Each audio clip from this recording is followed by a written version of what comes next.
Julien Pasquet a toute une histoire. Et son histoire, il y a Ce n'est pas fini, 16 ans.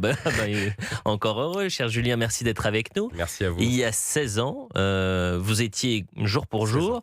non pas dans les studios d'Europe 1, mais en Afrique du Sud. Et avant de revenir sur la liste de Didier Deschamps qui a été dévoilée hier, sur le rapport qu'ont les auditeurs avec l'équipe de France, dans l'actualité cette semaine, il y a la publication de ce documentaire Netflix sur le fiasco de Naïsna, avec des témoignages incroyables du sélectionneur de l'époque de Raymond Domenech, mais également des joueurs qui racontent ce moment qui a été un scandale mondial, qui a été une affaire d'État, où les joueurs ont refusé de s'entraîner. Et vous avez vécu, vous étiez au cœur du réacteur, Julien Je Pasquet. l'ai vécu un petit peu particulièrement. Je vais faire une confidence que j'ai jamais faite encore, mais il y a prescription puisque c'était il y a 16 ans. En fait, j'ai vécu cette journée particulière de façon encore plus particulière. Parce que ce qui se passe, c'est que on est à la veille ou à l'avant-veille de ce fameux dernier match contre l'Afrique du Sud.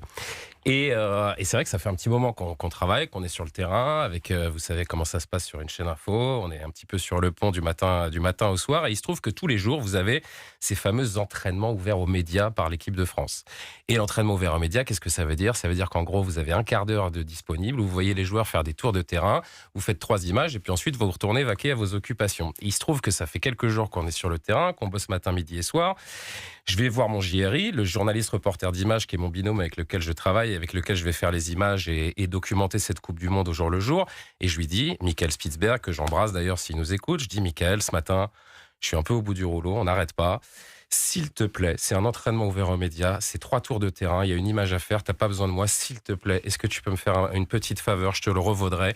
Laisse-moi faire une micro-sieste, une petite heure, je reste dans la maison, là où on était logé, laisse-moi faire une petite sieste et je te promets, ensuite je te rejoins, etc. Il me dit, Julien, il n'y a pas de problème, on s'en occupe, il n'y a aucun souci. Je dis, merci Michael, je rentre dans ma chambre, je ferme les rideaux, je vous passe les détails, je me mets dans une tenue adéquate pour passer un bon moment sous la couette, je tapote sur mon oreiller. Et au bout de 5 minutes, mon téléphone sonne. Michael, je me dis, mais qu'est-ce qu'il me veut ? Il me laisse-moi me reposer 5 minutes, quoi. Je vois mon téléphone qui sonne, je réponds, oui, Michael, qu'est-ce qui se passe ? Julien, on a un problème. Les joueurs ne veulent pas s'entraîner. Ils refusent de descendre du bus. Je dis, quoi ? Qu'est-ce qui se passe ?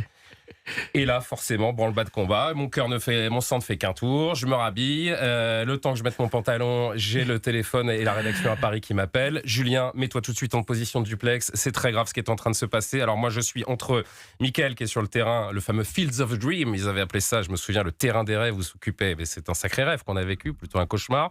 Michael qui m'explique ce qui est en train de se passer. Donc les joueurs qui restent dans le bus. Raymond Domenech qui est confronté à la presse, qui est sur le point de communiquer. Vous étiez loin du centre d'entraînement ? En fait, il y avait une petite distance, on va dire, on était à 5-10 minutes. En fait, là où nous étions placés, on avait la chance, à l'époque, avec le groupe Canal et Feu iTélé, on avait la chance d'être dans le resort de l'équipe de France. C'est-à-dire que c'était un immense resort qui était privatisé pour l'équipe de France. Donc vous êtes arrivé Ça faisait rapidement. une espèce de petite cuvette avec un terrain de golf. Ouais. Et de l'autre côté de ce resort, il y avait notre villa où on avait un point de vue total sur l'hôtel des Bleus et le retour du bus. Donc ce que me demande la rédaction, c'est de rester en contact au maximum avec mon JRI qui me décrit mot pour mot ce qui est en train de se passer Pour sur le ensuite le terrain. résumer. Et moi, je commence à ce moment-là à être alerté par Paris et à me mettre dans une position de duplex de laquelle je ne vais pas bouger pendant les 12 heures qui vont suivre. Et vous êtes resté combien de temps ensuite en Afrique du Sud ? Parce que là, vous êtes au cœur du scandale d'État le plus important, du scandale dans le monde du football ou de l'équipe de France, le plus important Je suis resté jusqu'à la fin de la Coupe du Monde parce que au-delà de l'élimination des Bleus, nous sommes restés pour couvrir la Coupe du Monde. Mais les 48, 70 heures, 72 heures qui ont suivi, personne ne pouvait s'y attendre. Personne ne pouvait imaginer qu'on se retrouverait dans une telle configuration. Pour le coup, on a eu à l'époque, alors pour les statistiques de l'époque, mais on a fait des records d'audience parce que les Français ont été stupéfaits par ce qui était en train de se passer. Nous-mêmes sur le terrain, nous étions stupéfaits. Je vous dis, je voulais profiter d'une petite sieste, je me retrouve autour d'un scandale historique d'une minute à l'autre. Donc évidemment, de l'incompréhension, on comprend pas ce qui se passe. Il y a cette scène avec Monsieur Valentin de l'équipe de France qui fait son cinéma sur le théâtre d'entraînement. Cette scène avec Robert Duverne et Patrice Evra et ce fameux jeté de chronomètre avec cette prise de bec entre les deux hommes où là encore on n'y comprend rien. La lettre qui avait été donc a priori écrite par l'avocat de Jérémy Toulalan. Donc il y avait quand même une préparation des joueurs, quoi qu'on en dise, dans ce documentaire. Je pense qu'il y a une responsabilité des joueurs qu'il ne faut pas minimiser. Et oui, on est stupéfait, on essaie de commenter minute par minute ce qui est en train de se passer. Et nous, on a ce point de vue, donc pour Canal, iTélé à l'époque, de l'Hôtel des Bleus qui est juste derrière. On voit ce bus qui arrive, ces joueurs qui sortent, et on commente minute par minute ce qui est en train de se dérouler. Dernier mot sur le climat qu'il y avait, parce que moi, je pense évidemment que les joueurs ont une responsabilité, puisque c'est eux qui voulaient faire grève. Mais il y a tout un climat, il y a aussi la responsabilité du sélectionneur, il y a la responsabilité de celui qui gérait la presse à l'époque de l'équipe de France, il y a la lâcheté des politiques qu'on découvre dans ce documentaire, puisque vous avez, à la demande du président de la République de l'époque, Nicolas Sarkozy, Roselyne Bachelot, qui va faire le déplacement, va faire un grand discours en coulisses, où dire maintenant c'est votre honneur, c'est la France qui est en jeu, c'est de retrouver ce lien que vous avez, c'est comme une mère qui parle à ses enfants, les joueurs sont en larmes, elle rentre à Paris quelques jours plus tard après la défaite et donc l'élimination de l'équipe de France, et il y a ce discours où elle va les qualifier de caïds, et donc là ils réagissent, vous voyez. Caïds immatures, je me souviens. Exactement, caïds immatures face à des jeunes apeurés.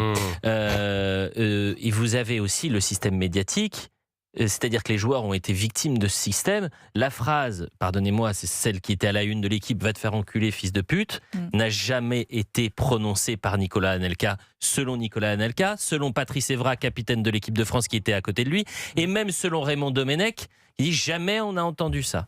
Donc c'est tout un climat aussi qu'il faut rappeler. Mais on voulait parler de la Coupe du Monde. Restons sur des choses positives. Je précise juste une chose, c'est que la première partie de cette phrase que je ne reprononcerai pas a été prononcée par Nicolas Anelka, mais pas la seconde partie après la virgule. Il dit autre chose. Alors si vous regardez, vous avez une interview de Nicolas Anelka qui date de 2002 ou 2023, avec Patrice Evra d'ailleurs, chez une radio amie, où il confirme qu'il dit la première partie de la phrase, et c'est avec ta tactique, avec ton équipe, voilà. Mais c'est gentil, c'est bienveillant de la part de Julien, parce que je l'ai prononcé, donc je suis peut-être sanctionné par l'ARCOM dans les prochaines heures.